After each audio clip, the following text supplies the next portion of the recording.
it's Suzuki GSX, and I'm just heading out of Newtown Ards, heading towards Portaferry on my GSX S1000GT, and we're now on around about 3,500 miles, so it's what's that, maybe about 5,000 kilometres, and I have to say I've gelled okay with the bike.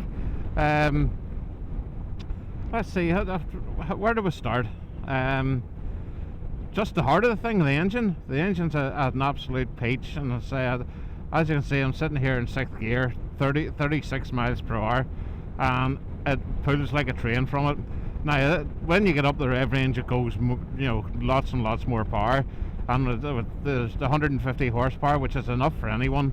It's just a serious amount to go. The engine is smooth. Now, early on in its life, when I was running in, around about it was between 69 miles an hour and 72 miles an hour, there was a vibration spot. Now that has pretty much gone. You just wouldn't notice it now.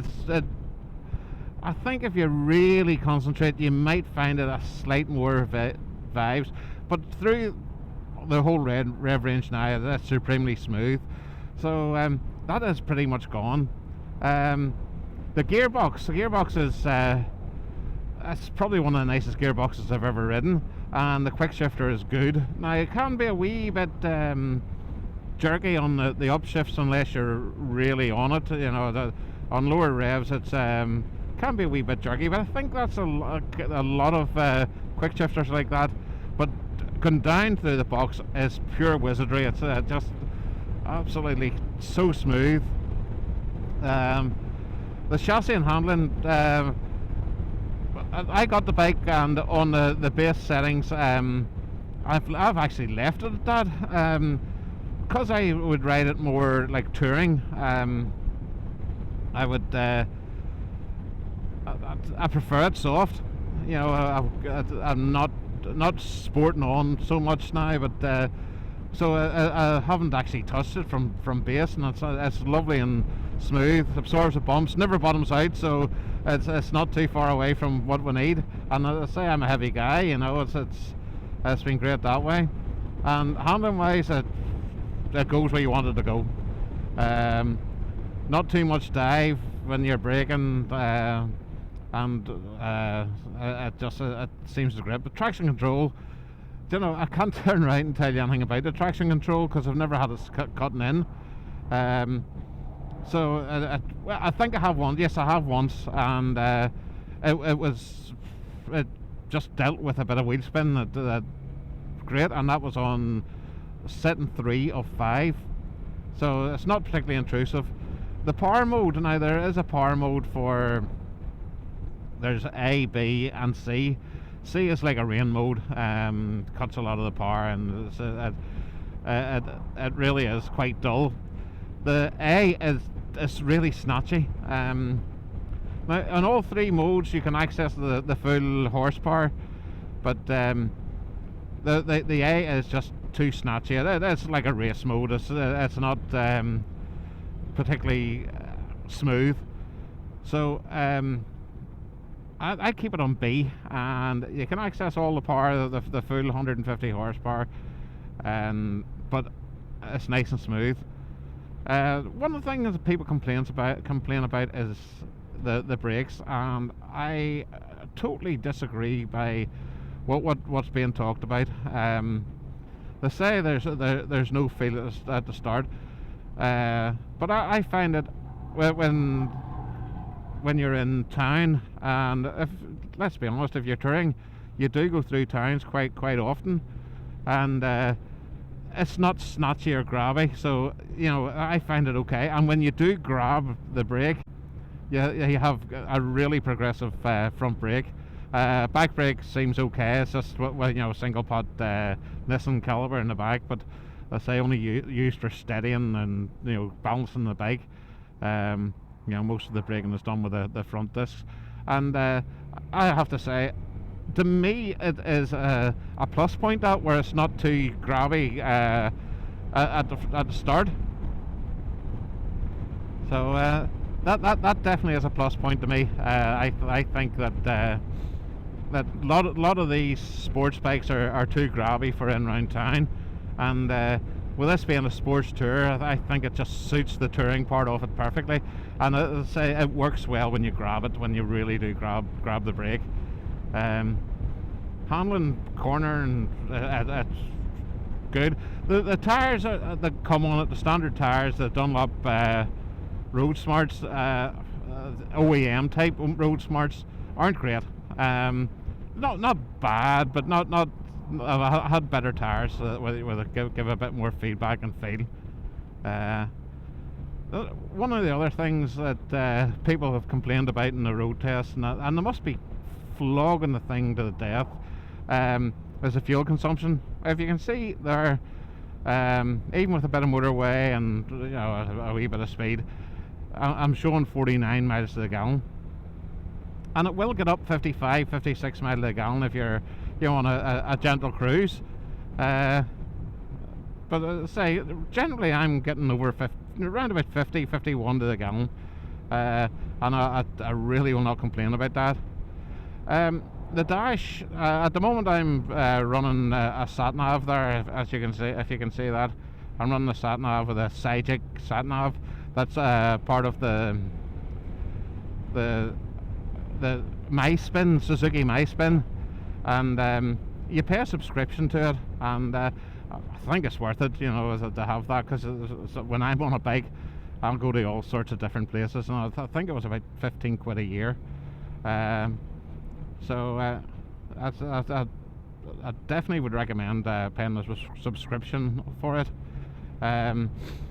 Now the dash, I'll show you the original dash. We'll go back out of that and show you the dash. And that's the dash in the daytime, that white. It goes black for nighttime, but it shows you your gear position, all your fuel consumptions, and your rev counter, your speed, all really well laid out, and that's great. Now the modifications I've done to this came with the panniers, the colour match panniers, which I don't have on at the moment because I actually bought a back box for it. Bought a shad top box for it, and it's there for just general use, and I really will not be without one. I put bar risers on it now. They're just really 25mm bar risers, and it transformed the thing. So it took the bars up 25mm, and I tilted the bars very slightly backwards. Now, not a lot, maybe 1 or 2 degrees or 3 degrees, and now there's no weight in my wrists or my arms, and it made a big difference. And they were very cheap. They came from China, and they were I believe 13 quid. And also that screen, that's a touring screen that I got from China, and that came in around about 40 quid, and it's a tinted one. You can get clear or tinted or absolutely black. That if I decide to duck the head, I can see clearly through it, so it's it's the right sort of gradient tint on it. It's enough, and it's just perfect. Takes an awful lot of blast off you, and I say I find it great and can do miles upon miles. There's no weight in my arms or my wrists, and I say I've got good coverage from the screen. So I'm really pleased with the bike. Anything that annoys me? Yes, there is. There's the little MySpin can lose connection, and then when you go back into it, it'll not play the music, or it'll not play the streaming radio that there is on it. Would love to have a tune-in radio where you can get all the stations, but there's a selection of stations, and they're all American. I would love that to be more like UK based, or European based. The American ones, they do listen to different stuff than ourselves. But when that loses connection, when you go back in to try and connect, those things will not work. It'll show that they're there, but I won't let you play the music, and it's just a real pain. And it does at times lose connection for no reason. So that's the big thing. When it's working, my spin is absolutely great, but when it does lose connection, it's a real pain. And as I say, it has lost connection quite a few times on me. And you know, if you were touring and you had your sat nav going, it would be a pain if it lost connection for you. Now, the exhaust note off it, I'm a great believer in the standard pipe. I like the low down torque, and I find every aftermarket pipe moves your torque upwards, and to me that takes away from a bike for me. I like it to be, you know, down, have a low down grunt, more than top end power, because still at 150 horsepower you're not needing any more than that. So the exhaust note from this is actually quite nice, and it's not too quiet. So I think it's really good.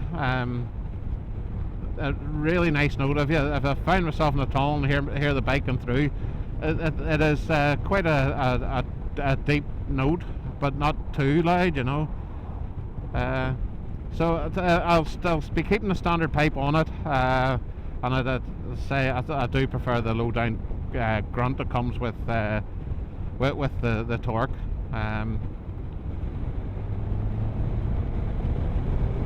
And there is just top gear acceleration, you know, from 30 mile an hour, and it just picks and goes. Now it's not setting the world on fire, but it does give you enough grunt to overtake, and you know, can't complain.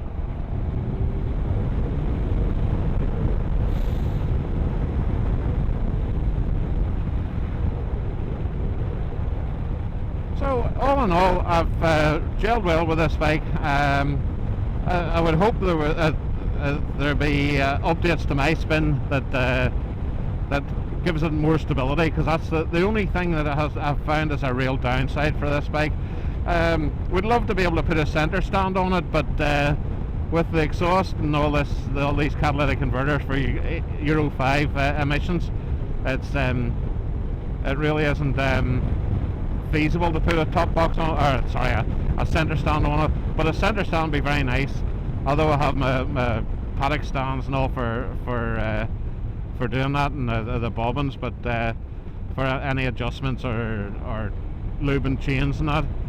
But yeah, would look like a center stand, and I think a touring bike, a sports tourer, should actually have a center stand. But again, I understand that all these big exhausts have to go on to keep the emissions right. But that's it. I give this bike I would give it a real 9 out of 10 score. It's not for everyone, because sports tours are not that popular, and I don't see why, because you get your feet in the ground, and you know, and they handle better than the adventure type bikes. So I think they're the best compromise. But each to their own. You see the bike you like and you bad, and as I say, this has been one that I've really enjoyed. So any questions, please hit it up in the comments down below, and I'll answer it as honestly and as quickly as I can. And if you've enjoyed the video, please hit a like, and if you've enjoyed it and want to see more, please hit the subscribe.